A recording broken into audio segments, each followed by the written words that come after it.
21:32 y aquí seguimos en vivo por Carlos Paz 2 de Canal 2 de Carlos Paz Televisión. Ahí está, ahí se dice. Gracias, Gregorio, por venir. No, bueno, es el presidente de la Coalición Cívica ARI en Córdoba. Bueno, expectante por lo que vendrá, se está trabajando para, mantener o aumentar en Córdoba los votos y revertir en la nación. Sí, nosotros lo primero que queremos trabajar es un aumento de la participación, porque claro, lo que se vio es una baja, no una nula participación, pero una baja participación en lo que son las elecciones presidenciales, y queremos llegar al 85% por lo menos de la participación del electorado a nivel país.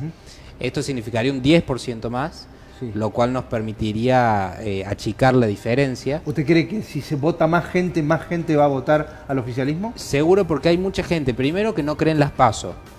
Y hay gente que dice, no, yo no creo en las PASO. Otra gente cree que no es obligatoria, porque se confunde. La verdad que es un defecto de diseño institucional las PASO, porque no son PASO si no hay competencia interna, por lo menos para el tramo de presidente. Sí lo hubo para el tramo de diputados nacionales. Sí, pero entonces, algunos lo dejaban estar en la boleta, otros no. Fue raro también. Fue raro. La verdad que evidentemente que esa ley tiene que cambiar, porque cuando no hay contienda presidencial en ningún frente político no tiene ningún sentido ese gasto y ese esfuerzo. Y terminó provocando una crisis institucional muy grave. En un país normal, 5 meses donde hay una especie de cogobierno o de transición que no es transición, no debería generar mayores problemas, pero en Argentina, con la historia que tenemos, sobre todo de los gobiernos no peronistas, que siempre terminaron cayendo o siendo golpeados y derrocados por la oposición, la verdad que tiene que ser corregido.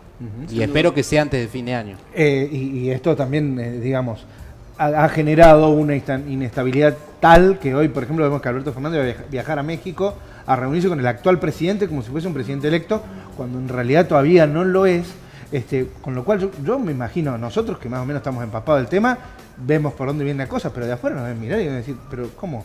Este ganó, pero todavía no es ni el electo siquiera, entonces es raro, ¿no? Es el peso de las instituciones en el juego de la política, o sea, no solo importan los actores, quiénes son los nombres propios, los protagonistas, sino también cuáles son las reglas de juego.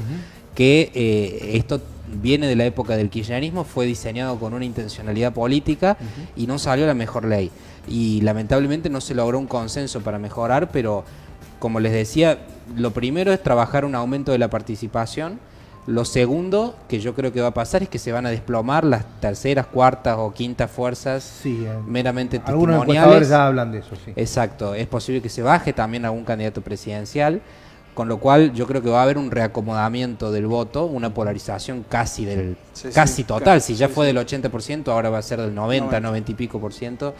Y que es una encrucijada no entre dos gobiernos alternativos, sino entre dos regímenes políticos. Para que la gente entienda, un régimen es el conjunto de reglas que rigen las reglas para acceder y ejercer el poder.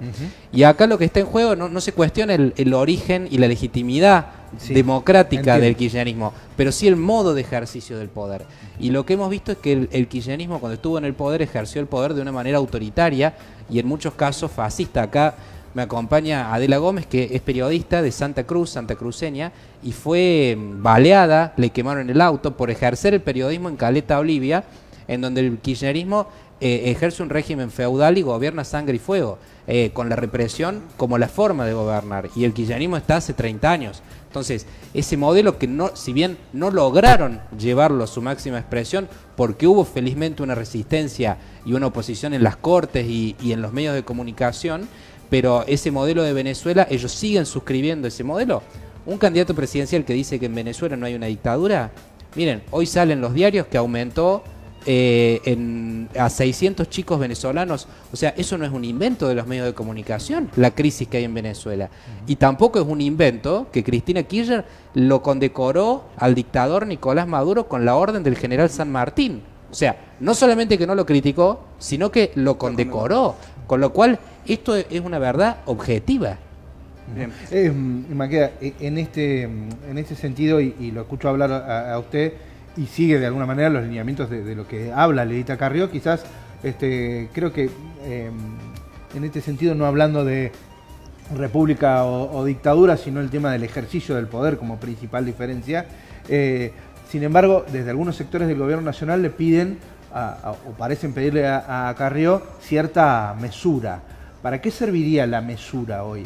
No, yo creo que la mesura y la prudencia es importante en términos de controlar lo que uno dice y no ser irresponsable o sensacionalista. Ahora, si la mesura entendida por cobardía o por una especie de apaciguamiento de la crítica política, yo eso creo que es peligroso. La autocensura es peligrosa en democracia. Me da el pie para preguntarle si a usted le pidieron que baje los cuestionamientos al gobierno de Schiaretti en Córdoba. Bueno, lo hizo públicamente Carrió, pero ahí yo tengo una disidencia profunda con ella que no la pienso cambiar. Claro. De hecho, usted fue a fondo ahora, por ejemplo, la semana pasada. Por supuesto, y aunque Carrió me lo haya pedido de manera pública, yo eso no lo voy a ceder porque yo tengo unos principios y yo represento un partido político. Y mis afiliados acá en Córdoba están en un 100% de acuerdo conmigo. Entonces, yo lo lamento, pero no voy a cambiar mi opinión porque yo tengo argumentos para sostener lo que hago. No es un capricho, yo no tengo una cuestión personal ni con Schiaretti, a quien conozco, ni con el gobierno de la provincia. Pero yo creo que es un gobierno corrupto, creo que es un gobierno que ha montado un esquema de impunidad, que la corrupción en Córdoba es monstruosa y que ha sido denunciada, pero Schiaretti y de la Sota primero diseñaron un circuito de impunidad que termina en el 100%. No hay un condenado por corrupción en Córdoba.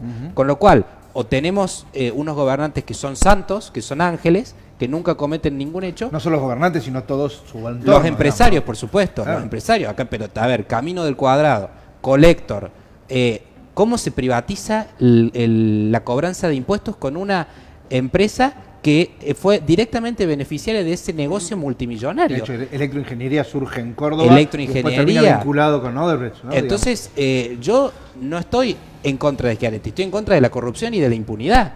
Y si yo veo que ellos se insertan en ese esquema, voy a ser crítico y no me importa que me lo pida ni el presidente, ni Carrió, ni nadie, no voy a dejar de decir lo que pienso. Y el intento por candidatear a Angulo, el ex ministro de Justicia, es un eslabón más dentro de esto que usted considera es quizás ya lo más burdo, porque cuando uno estudia teoría política y el principio de separación de poderes, tiene que ver con que no solo es el control del pueblo que te pone en el cargo, sino también hay un control horizontal, es decir, no solo el control vertical de que el pueblo remueve a los políticos, sino que los poderes tienen que ser pesos y contrapesos.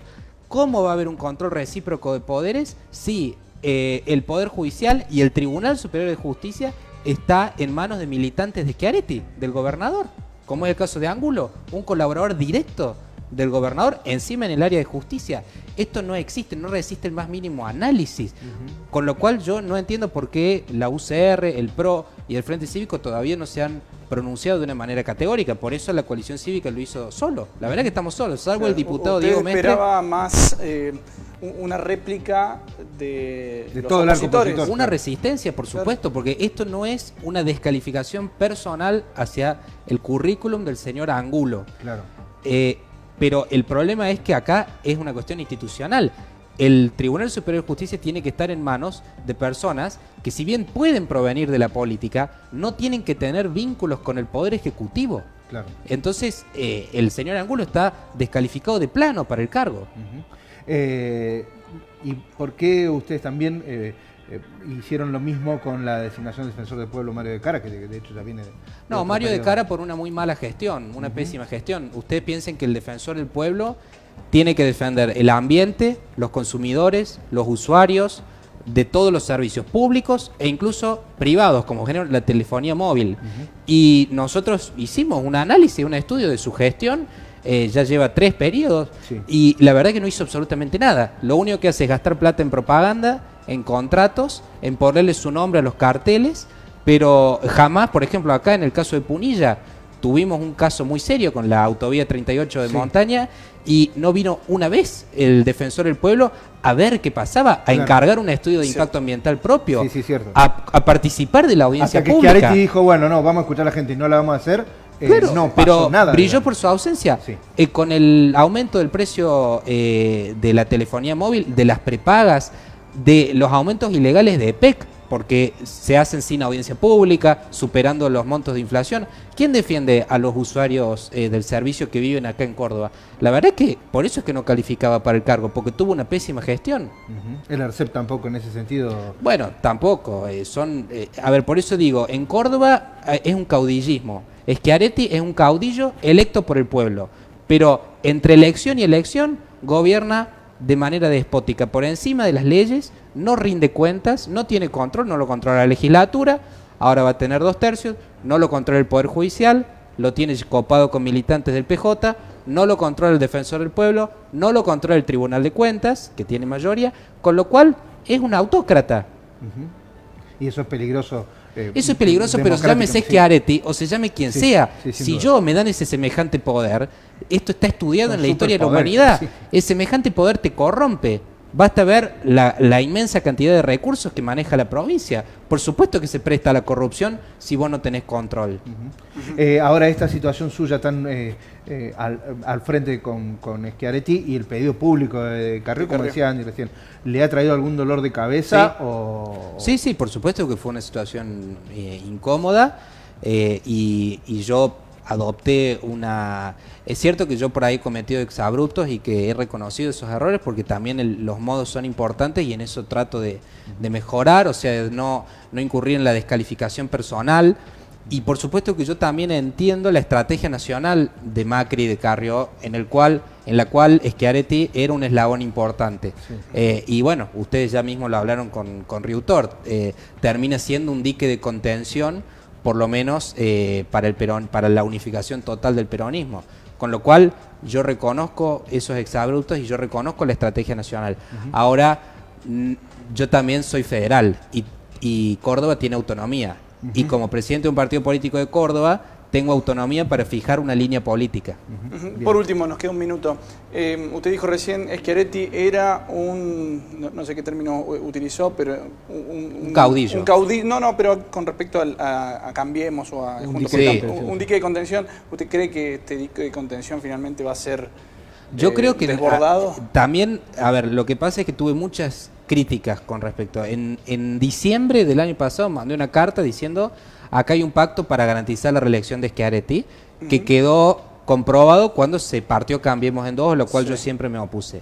Bueno, se le regaló la provincia de Schiaretti, a pesar de que si bien seguramente no ganábamos, hubiese sido una mejor elección. Pero se le regaló a Ciudadanos. Bueno, la verdad es que fue un regalo completamente excesivo, porque después él, en vez de mantener Alternativa Federal, que era la división del peronismo nacional, que era lo que garantizaba, terminó permitiendo el desmembramiento de esa fuerza, de esa tercera fuerza, y terminó todo su partido con Fernández. Entonces, la verdad es que no fue negocio. Por eso es que yo no creo en estos acuerdos espurios, de espaldas a la gente, no blanqueados, en los cuales se creen que están jugando al ajedrez. No creo en esa especulación. Claro. No creo en eso. Y el resultado está a la vista. Pero bueno, gracias a Dios en Córdoba la verdad que nos ha ido muy bien. Pero a pesar de Schiaretti, no gracias a Schiaretti. Bien. Maqueda, muchísimas gracias al contrario, gracias. Bien, bueno Andy, nos vamos al último bloque. Pausa y después nos metemos ya de lleno en lo que sucede en el ámbito local.